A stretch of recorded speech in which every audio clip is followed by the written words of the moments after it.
बिस्मिल्लाहिर्रहमानिर्रहीम और अस्सलामुअलैकुम। 7 जनवरी और पाकिस्तान में मंगल की सुबह। आज अभी तक की अहम खबरें हैं और मेरा तज्जिया। सबसे पहली खबर आपके सामने इस्लामाबाद से रखते हैं, जहां पर अब आईएसपीआर ने, जी हां, आईएसपीआर ने 2 अरब रुपए मांग लिए हैं फेक न्यूज़ को काउंटर करने के लिए। गौर से सुनिए ये खबर। आईएसपीआर, जिसका पूरे का पूरा काम जो है वो फौजी मामलात के बारे में आवाम को आगाही देना है, या फौजी मामलात के बारे में, या दहशतगर्दी है या जंग है, उसके बारे में जो इत्तलात हैं, जो खबरें हैं, जो मीडिया में बयानात हैं, वो आईएसपीआर की डोमेन है, आईएसपीआर का वो काम है। लेकिन अब शहबाज राणा की ये स्टोरी है, क्रेडिट उन्हीं को जाता है। वो अब ये रिपोर्ट कर रहे हैं कि वजारत दिफा ने पैसा मांगा है, और वो भी पूरा 2 अरब रुपया, और बताया है कि ये पैसा इसलिए चाहिए कि फेक न्यूज़ को काउंटर करना है। असल में ये टोटल पैसा जो है वो 3.6 अरब रुपया मांगा गया है, और हर साल भी 1.6 अरब अजाफी चाहिए होगा। लेकिन पहले साल में 2 अरब रुपया फिक्स्ड कॉस्ट या इम्प्रूवमेंट कॉस्ट के तौर पर मांगा गया है, जो एक ही दफ़ा लगेगा और सिस्टम इम्प्रूव होगा आईएसपीआर का। और फिर हर साल का खर्चा, मतलब इस साल का भी और अगले हर साल का, साल के साल 1.6 अरब रुपया कौमी पैसे से, टैक्स पेयर के पैसे से आईएसपीआर को देना पड़ेगा। किस काम के लिए? जो काम उनका नहीं है, मतलब कि फेक न्यूज़ को काउंटर करने के लिए ये पैसा अब आईएसपीआर ने मांगा है। हम आपको पहले भी बता चुके हैं कि तकरीबन 2 साल होने को हैं, या 1.5 से पौने 2 साल होने को हैं, जब आखिरी ट्वीट डीजी आईएसपीआर साहब का जो अकाउंट है उससे आखिरी दफ़ा हुआ था। अब आजकल जो हमारे सामने है, फॉर एग्जांपल आज सुबह की ले लीजिए, जो खबरें जो हैं, जो भिजवाई हैं आईएसपीआर की तरफ से टिकर्स की शक्ल में पाकिस्तान के डिफरेंट मीडिया हाउसेस को, जाहिर है वो हम तक भी पहुंच जाती हैं। उसमें एक खबर तो ये है कि मोदी की इंतहा पसंद पॉलिसियों की कीमत, भारतीय फ़ौजियों की अपनी ज़िंदगियां लेने का सिलसिला बढ़ता जा रहा है। मोदी के जंगी जुनून और इंतहा पसंद सोच के बायस भारतीय फ़ौज के एहलकार अपनी ज़िंदगियां लेने पर मजबूर हैं। हाल ही में मकबूजा कश्मीर के ज़िला पूंछ के इलाके फलां में एक भारतीय फ़ौजी एहलकार ने अपनी ज़िंदगी ले ली। फ़ौजी एहलकार की शनाख्त कृष्णा के नाम से हुई। मतलब ये कि ये जो उर्दू में टिकर्स जारी हो रहे हैं, अब मुझे ये समझ नहीं आ रही कि पाकिस्तान के अंदर आईएसपीआर से कोई पूछे कि क्या पाकिस्तान के अंदर कोई मोदी का भक्त बैठा हुआ है, या हिंदुस्तानी आर्मी को सपोर्ट करने वाला बैठा है, जिसके लिए आपने ये रायनामा यहाँ बिल्ड करनी है और हिंदुस्तानी फ़ौज की या मोदी की असल शक्ल यहाँ दिखानी है। अगर आपने ये काम करना ही है, अगर आपने अपनी एनर्जी लगानी है, तो इसको इंग्लिश में जारी कीजिए और दुनिया दूसरी के मीडिया को जारी कीजिए। पाकिस्तानी तो पहले ही सारे के सारे आपके साथ हैं, और अगर आज हिंदुस्तान का और पाकिस्तान का कोई फड्डा पड़ता है तो मुझ समेत सारे पाकिस्तानी आपके साथ खड़े होंगे। तो फिर ये हमें समझ नहीं आती कि ये हिंदुस्तान के बारे में खबरें आईएसपीआर ने सुबह ही सुबह जारी की हैं, उर्दू में टिकर्स बनाकर पाकिस्तानियों के लिए। पाकिस्तानियों को तो पहले ही पता है, उनकी तो एक ओपिनियन है मोदी के बारे में भी, हिंदुस्तानी फ़ौज के बारे में भी। तो यहाँ ये बयानियाँ बेचने का या बनाने का कोई तुक समझ नहीं आती। यहाँ किसको मज़ीद आपने इस बयानिए के ऊपर लाना है, या तो पूरा पाकिस्तान ही इस बारे में या इस एक इशू के ऊपर आपके साथ खड़ा है। मैं भी आपके साथ खड़ा हूँ यहाँ पर। तो अगर हिंदुस्तान का और पाकिस्तान का कोई मसला बनता है तो इवन जो ओवरसीज़ पाकिस्तानी हैं वो भी आपके साथ खड़े हैं। तो इसका मतलब है कि आपकी तमाम तर जितनी भी तवानाई है वो बस पाकिस्तानियों को मैनेज करने पे लग रही है, जो असल काम करना चाहिए कि मुल्क से बाहर मुल्क का जो बयानिया है, नैरेटिव है, उसकी कोई ना कोई शुनीद हो, वो कहीं पहुँचे, वो इम्पैक्टफुल हो, उसकी तरफ तवज्जो नहीं है। उर्दू में टिकर्स बना के वही पाकिस्तान के जो 6 चैनल्स हैं उनको भेज दिया है, और उन पर अपनी मर्ज़ी से वो टिकर्स चला लेने हैं, और बस आपकी परफॉर्मेंस जो है वो पूरी होगी। ये एक खबर थी। अगली खबर देखिए, जो यहाँ पर मीडिया से कोशिश की जा रही है पाकिस्तान के अंदर, जो आईएसपीआर ने टिकर आज जारी किए हैं। एसआईएफसी की सहूलतकारी से ज़री शोबा इस्तेहकाम की जानब गामजन। एसआईएफसी के तावन से पाकिस्तानी तिल के बीजों की आलमी सतह पर तशहीर के लिए वजारत तजारत का फ़ाल किरदार। माशाल्लाह। तिल के बीजों की सालाना बरामदात $1 अरब से तजावज़ कर गई। पाकिस्तान का ज़री शोबा मुस्तहकम हो गया है। तिल के बीजों की बरामदात में इजाफा पाकिस्तान की मईशत को मुस्तहकम और दरामदात कम करने में मुआवन होगा। तिलों की पैदावार ने पाकिस्तान की मईशत को नई रफ्तार दी है। तिलों की प्रोसेसिंग टेक्नोलॉजीज़ में बेहतरी से मसनूआत की म्यारी पैदावार में मज़ीद इजाफा मुतवक्के है। SIFC की मुआवनत से हुकूमत तिलों की पैदावार और मार्केट तक रसाई में मज़ीद इजाफे के लिए पुरज़म है। और साथ एक आध जगह के ऊपर जो वफाकी वज़ीर बराए national food security Rana Tanveer Hussain का नाम भी ISPR के ये जो ऑफिसर हैं जिन्होंने ये जो टिकर भेजे हैं उन्होंने वो भी ऐड कर दिया। अगली खबर देखिए जो तीसरी भेजी है वो है डिजिटल नेशन पाकिस्तान एक्ट, मईशत और अवामी तहफ़्फ़ुज़ का ज़ामन। पाकिस्तानी मईशत और अवामी तहफ़्फ़ुज़ को यकीनी बनाने के लिए डिजिटलाइजेशन के नए दौर में दाखिल। हुकूमत पाकिस्तान दुनिया के साथ कदम से कदम मिलाकर चलने के लिए IT और डिजिटलाइजेशन को फ़रोग़ देने पर अमल पैरा है। मतलब ये खबरें हैं। पहली खबर चलें फिर भी आपके किसी ना किसी तरह से रेलेवेंट है कि आप हिंदुस्तानी फ़ौज के अंदर क्या कुछ गलत हो रहा है वो बता रहे हैं, लेकिन वो बताना है तो बाकी दुनिया को अंग्रेज़ी में बताएं। पाकिस्तान में ये तो पहले ही सारे आपके ऊपर हुब्बुल वतनी के हिसाब से ईमान लाए हुए हैं, तो मुझे बताइए कि दूसरों को बताइए जाके दुनिया में जहाँ लोगों को नहीं पता हिंदुस्तानी फ़ौज और हिंदुस्तान क्या कर रहा है, उर्दू में टिकर इधर ही ठोके जा रहे हैं इन्हीं बेचारे 5, 7, 10, 20 चैनल्स के ऊपर। यहाँ से क्या निकलना है? दूसरा तिलों में से तेल निकल रहा है और तीसरा आपके सामने डिजिटलाइजेशन। अब मुझे समझ नहीं कि इन दोनों तीनों कामों का ISPR के साथ क्या लेना देना था, वो ये टिकट्स क्यों जारी कर रहे हैं, उनका यहाँ पर क्या मामलात हैं। लेकिन दूसरी तरफ जो शहबाज राणा की स्टोरी है वो ये बताती है कि ECC ने रिव्यू किया है और फौरी तौर पर अप्रूव किया है सप्लीमेंट्री ग्रांट 1.945 बिलियन, तकरीबन 2 अरब रुपए का। और ये ज़हन में रखिए कि ये जो सप्लीमेंट्री ग्रांट होती है ये आनन फानन, मतलब कि कोई बहुत ही इमरजेंसी काम हो तो आप बजट का भी इंतज़ार नहीं करते, सप्लीमेंट्री ग्रांट आप अप्रूव करवाते हैं। इसका मतलब है कि मामलात बहुत ही ज़्यादा दिगरगू हैं या बहुत ज़्यादा इमरजेंसी है। अब 2 अरब रुपए तो ये मांगे गए हैं। अगर मैंने कहीं डॉलर कह दिया हो पहले तो मेरी माजरत, ये अरब रुपयों में बात हो रही है। तो 2 अरब रुपए जो हैं वो मांगे गए हैं और हर साल फिर इसके साथ 1.6 अरब रुपए मजीद चाहिए।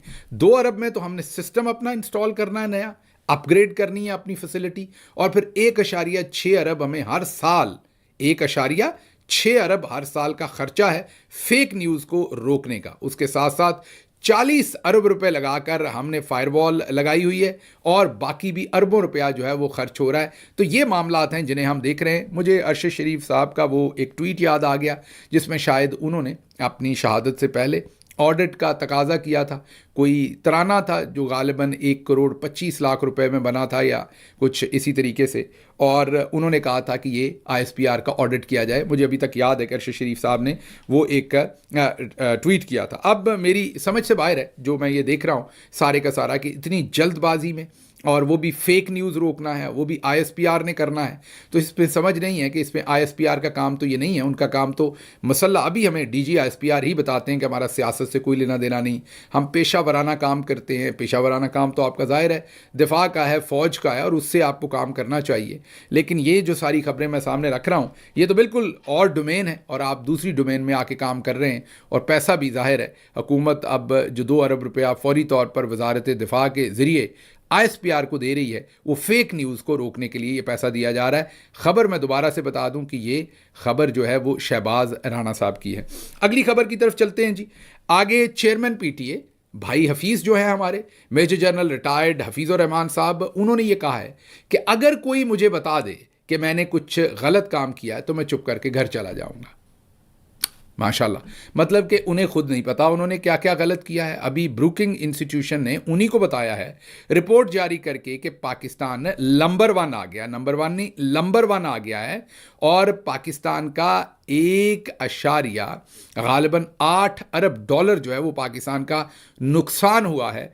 और पाकिस्तान दुनिया में पहले नंबर पर आया है IT में, इस तरह की इंटरनेट में इस तरह की पाबंदियां लगाने, स्पीड स्लो करने और अपना माशी नुकसान करने में। ये 500 अरब से भी कोई 600 अरब 500 अरब रुपए का नुकसान जो है ये भाई हफीज़ साहब ये आप ही की PTA के थ्रू करवाया गया। ज़ाहिर है करवाया तो ऊपर बड़े चौधरी साहब ने, लेकिन करने वाले तो आप ही हैं। तो आपने अगर घर जाने के लिए भी हमसे पूछना है कि कोई आपको बताए कि आपको घर चले जाना चाहिए, तो मैं आपको कहता हूँ कि सर अगर आपने घर जाना जाना ही है तो आपको वैसे चले जाना चाहिए। मामलात घर जाने से भी बहुत आगे के आप ख़राब कर चुके हैं, बहुत ज़्यादा नुकसान दे चुके हैं पाकिस्तान को। लेकिन अगर आप अभी भी सवाल कर रहे हैं कि आप घर चले जाएंगे अगर कोई बता दे कि आपने कोई गलत काम किया है या साबित कर दे, तो जनाब साबित तो हम नहीं कर सकते, हमारी तौबा। आपके कामों को हम साबित करने गए तो आपने उल्टा आपने पहले ही हमें गद्दार, बागी और पता नहीं क्या कुछ साबित किया हुआ है, तो फिर तो आप हमें इंसानियत से ही बाहर निकाल देंगे। पता नहीं कहेंगे कि मार्स पे पैदा हुए थे, पाकिस्तान में तो पैदा भी नहीं हुए थे। तो इसलिए हमारी ये जुर्रत नहीं कि हम आपका कोई काम गलत साबित करें। आपने हजूर खुद ही अपनी अदाओं पर गौर करना है, और जब आपका दिल भर जाए तो आप फिर खुद ही, मेरा मशवरा है कि घर चले जाइएगा। फिलहाल हमारे कहने पे ना आपने जाना है, ना हमसे आपके बारे में कुछ साबित किया जाना है।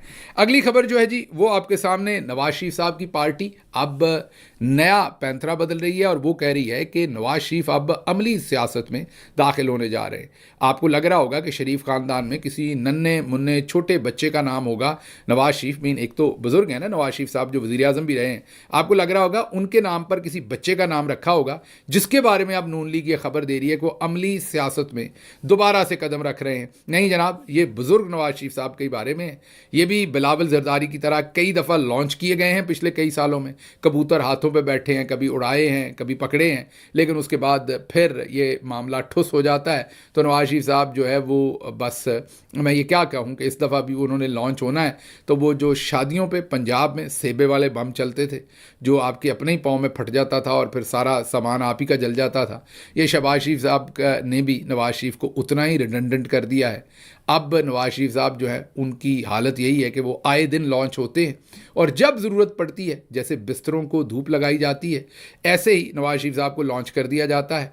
मेरा ख्याल है कल परसों से वो जो एक बहस है, वो जो हैंड हग की बहस है, जिसको अब सारे का सारा मलबा मोहतरमा बेनज़ीर भुट्टो शहीद पर डाल दिया गया है, और कहा यह जा रहा है कि वो भी हाथ मिलाती थी, इन्होंने हाथ मिला लिया तो क्या हो गया। देखिए, पहले भी हमने कहा कि हम तो वेस्टर्न वर्ल्ड में रहे, हमें पता है कि ये ज़माने के अंदाज़ बदले हुए हैं, हमें तो कोई एतराज़ नहीं है। बल्कि ये भी हुआ कि जो इनके सो कॉल्ड फेक लिबरल्स हैं उनसे ये कहलवाया जा रहा है कि ये मिसोजिनिस्ट जो हैं वो कमेंट्स हैं और ये मरियम साहबा के ऊपर हमला है। बिल्कुल भी नहीं। मरियम साहबा हमारे लिए बहुत एहतराम की जगह पे हैं, हमारी तो वो बहन लगती हैं। वो बिल्कुल उन्होंने मुसाफा करना है करें, लेकिन फिर हमें समझ नहीं आती कि वो कौन से कमेंट थे जब नैब उनसे इन्वेस्टिगेशन करना चाहती थी और वो कहती थी कि मैं नामहरम मर्दों के सामने बैठ के सवालों के जवाब नहीं दे सकती। उसके अलावा हम आपको ये बताते हैं कि ऐसा नहीं होता। जब आउट ऑफ प्रपोर्शन कुछ होता है तो ये देखिए, ये अमेरिका की बात है। अमेरिका में जो ये हस्बैंड है कामला हैरिस, जो उस वक्त वाइस प्रेसिडेंट के लिए थी, कामला हैरिस के ये जो हस्बैंड है, और इनके साथ जो सदर बाइडन है उनकी बेगम ने ये एक बोसा दिया था। और जाहिर है जो वेस्टर्न कंट्रीज़ है उनमें गाल के ऊपर बोसा देना जो है वो अक्सर नॉर्मल ही लिया जाता है। कुछ कल्चर्स में, कुछ में नहीं लिया जाता। आप देखेंगे तो जो अरब कंट्रीज़ हैं वहाँ मर्द हजरात एक दूसरे को गाल पर बोसा देते हैं। अब जब ये वीडियो हुई तो पूरे अमेरिका के अंदर भी इसके ऊपर कमेंट्स किए गए। अब आप अमेरिका को भी मिसोजिनस कह दें, पूरे के पूरे कल्चर को और इन तमाम सहाफ़ियों को और इन तमाम अखबारात को वहाँ पर मिसोजिनस कह दें, मतलब कि आप कुछ भी करें, उस पर कोई भी कमेंट करें तो आप फ़ौरन औरत कार्ड निकाल लेते हैं, उसे मिसोजिनस कह देते हैं और पता नहीं क्या कुछ होता है। अब अमेरिका में ये बहस क्यों हुई थी? क्योंकि अमेरिकी जो कल्चर था उससे भी मामला थोड़ा सा हटके हुआ था। हालांकि आपको अमेरिका में पता है, अमेरिका तो एक वेस्टर्न कंट्री है, उसमें तो बहुत सारा ज़्यादा जो पाकिस्तान के कल्चर की निस्बत बहुत ज़्यादा एक्सेप्टेंस है। लेकिन पूरे अमेरिका के अखबारात ने भी अगले दिन लिखा था कि ये आउट ऑफ प्रोपोर्शन है। हाँ, ये दुरुस्त है कि उसमें कुछ लोगों ने कहा था कि ये जो बोसा है ये होंठों के ऊपर नहीं दिया गया, ये कैमरे के एंगल की वजह से लग रहा है। लेकिन क्योंकि कुछ लोगों को कैमरे के एंगल या रियलिटी में ये जो बोसा था, ये जो चूमना था वो होंठों के ऊपर लग रहा था, तो उसके ऊपर बहुत वावेला मचा था अमेरिका के अंदर। तो किसी भी सोसाइटी में, कल्चर में आउट ऑफ प्रपोर्शन आप कुछ भी करेंगे तो लोग उसके ऊपर सवाल उठाएंगे। लेकिन फिर आपको पता है कि जैसे कुर्बानी का जो सीज़न होता है उसके बाद खालें उठाते हैं, लेकिन साथ साथ एक डिपार्टमेंट होता है जो अलाइशें उठाता है। अलाइशें में आप किसी को अलाइश नहीं कह रहा, मैं सियासी तौर पर जो आप उल्टे सीधे काम नैरेटिव्स देते हैं उसको फिर संभालने के लिए नून लीग ने 3-4 लोग रखे हुए हैं। अब ज़रा गौर कीजिए कि वही लोग जो एक तरफ मिसोजिनिस्ट होने का ताना दूसरों को देते हैं, वो अपनी कार्रवाई क्या कर रहे हैं। सबसे पहले तो आसमा शराजी साहबा देखिए, जिन्होंने खुद एक बड़ा ही घटिया और गलीज किस्म का कॉलम लिखा था बुशरा बीबी के खिलाफ, जिसमें वही इल्ज़ामात लगाए थे जो शहबाज शरीफ और नून लीग लगाती थी। जादूगरनी, काला जादू, सुइयाँ, पुतले, बकरों के सर, मीन तमाम की तमाम और ऐसे इल्ज़ामात लगाए थे। और जब उनको काउंटर किया गया था तो फिर उनमें इतनी अखलाकी जुर्रत भी नहीं थी। बिल्कुल उसी तरह जब उन्होंने सरकारी हज किया था और उनमें अखलाकी जुर्रत नहीं थी कि वो ये मानती कि मैंने गलत किया है, बिल्कुल उसी तरह वो इस काम से भी मान गई। उसके साथ साथ जावेद चौधरी साहब को सुन ले, उन्होंने भी नया काम अपना कारनामा किया है। उन्होंने बुशरा बीबी पे हमला कर दिया है। हैंड हग जो है वो मरियम साहबा की है, मुसाफे पे मोहतरमा बेनज़ीर भुट्टो साहबा भी करती थी। अभी मरियम साहबा जब चाइना गई थी तो मुसाफा कर रही थी। उससे पहले स्पेनिश एक डेलीगेशन जो है, हम ये सारी खबरें कवर करते रहे हैं आपके सामने, तस्वीरें भी दिखाते रहे हैं।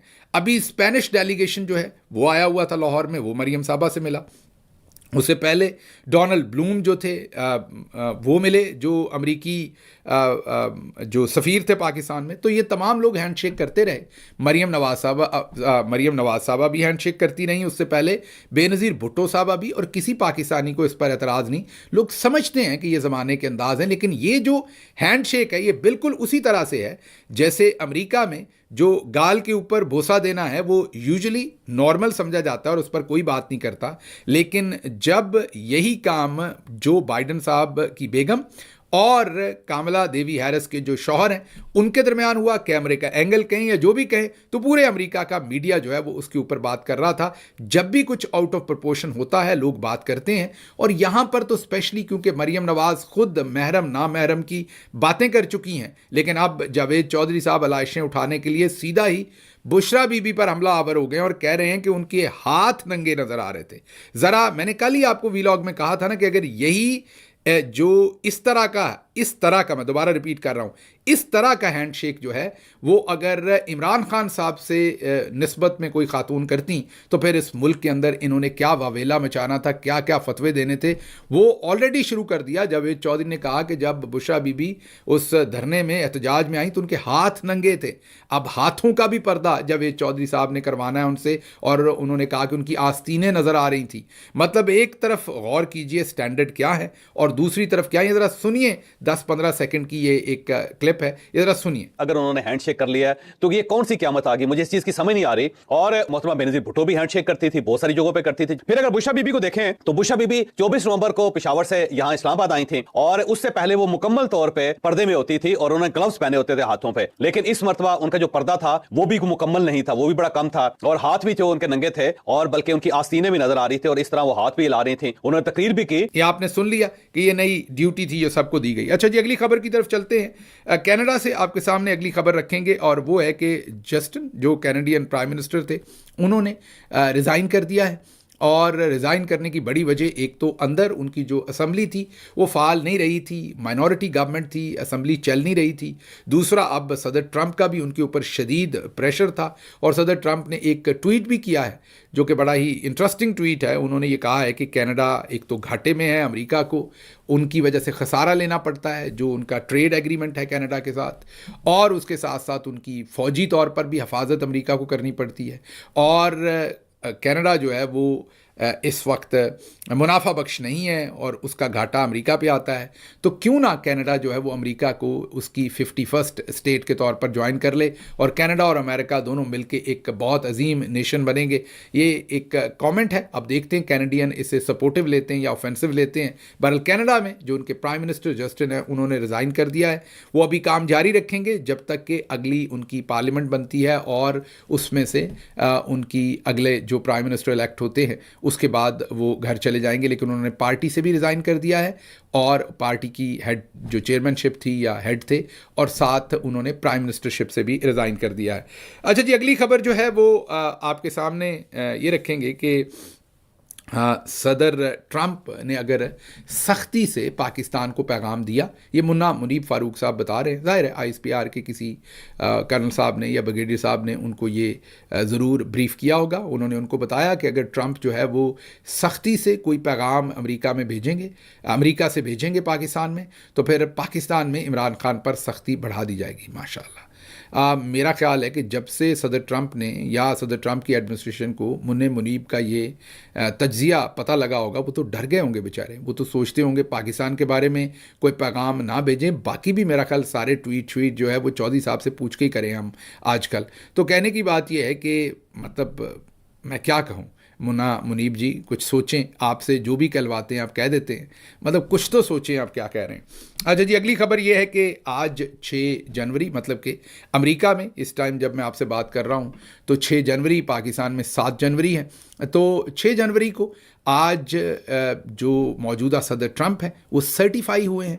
ये एक अमेरिका के अंदर रवाज है। 20 तारीख को सदर ने हल्फ लेना होता है और 6 जनवरी को सर्टिफिकेशन होती है सदर की, मतलब कि तमाम रियासतों से जो वोटों का तनासब होता है, रिज़ल्ट होता है, उसको फिर आकर पार्लियामेंट के अंदर आप और उसको प्रिजाइड करते हैं। उस सेशन को हमेशा अमेरिकी वाइस प्रेसिडेंट, आजकल क्योंकि वाइस प्रेसिडेंट जो है वो कामला देवी हैरिस हैं, हालांकि उन्होंने ट्रंप के खिलाफ इलेक्शन भी लड़ा था, और वो वाइस प्रेसिडेंट भी हैं। क्योंकि वो वाइस प्रेसिडेंट है इस वजह से आज का सेशन उन्होंने प्रिजाइड किया था, और उसके अंदर अब उन्होंने तमाम रियासतों के जो रिजल्ट्स थे उनको ऑफिशियली डिक्लेयर किया है, और जो प्रेसिडेंट ट्रंप हैं उनको ऑफिशियली आने वाले प्रेसिडेंट डिक्लेयर किया और कहा है कि वो 20 तारीख से अपने ओहदे का हल्फ जो है वो लेंगे। याद कीजिए 2020 का जो 6 जनवरी का दिन था वो अमेरिका के लिए बहुत हिला देने वाला दिन था। बिल्कुल उसी दिन जो ट्रंप के वाइस प्रेसिडेंट थे माइक पेंस, वो भी यही काम कर रहे थे जो आज कमला देवी हैरिस कर रही थी। माइक पेंस भी यही करने की उस वक्त कोशिश कर रहे थे जब बहुत सारे लोगों ने हल्ला बोल दिया था कांग्रेस के ऊपर, और फिर लोगों को आगे पीछे होना पड़ा था। वो याद होगा जो अमेरिकी कांग्रेस की बिल्डिंग में कैपिटल हिल पर एक यलगार हो गई थी, जिसमें बाद में लोगों को पकड़ के सजाएं भी दी गई थी, ट्रंप पर भी उसके मुकदमात बने थे। तो वो यही एक्टिविटी थी जो आज हुई है 6 फरवरी को। आज का मतलब कल, आपके कल, पाकिस्तान के हिसाब से कल, जो 6 फरवरी को एक्टिविटी अमेरिका में हुई है, यही 6 फरवरी 2020 को यही दिन था जब ये तमाम चीज़ें जो हैं वो हुई थी। अच्छा जी, आखिरी खबर जो आपके सामने रखनी है वो ये है कि फैसलाबाद थाने पर हमला किया है और थाने के अंदर मुसल्लह अफराद ने 3 लोगों का कत्ल कर दिया है। जी हाँ, आप पाकिस्तान किस तरफ चला गया ज़रा गौर कर लीजिए कि थाने में कत्ल के मुलज़िम जो हैं वो बंद हैं, और थाने पर ही मुखालिफ पार्टी हमला करती है और थाने के अंदर आकर हवालात में उन 3 लोगों को कत्ल कर देती है, और कोई एक पुलिस वाला भी इसमें ज़ख्मी नहीं होता। लग रहा है कि इसमें इन्वेस्टिगेशन की ज़रूरत है, मामलात किसी और तरफ भी इसमें हो सकते हैं। इसके साथ ही मुझे इजाज़त दीजिए। अल्लाह आपका हामी और नासिर हो। पाकिस्तान जिंदाबाद।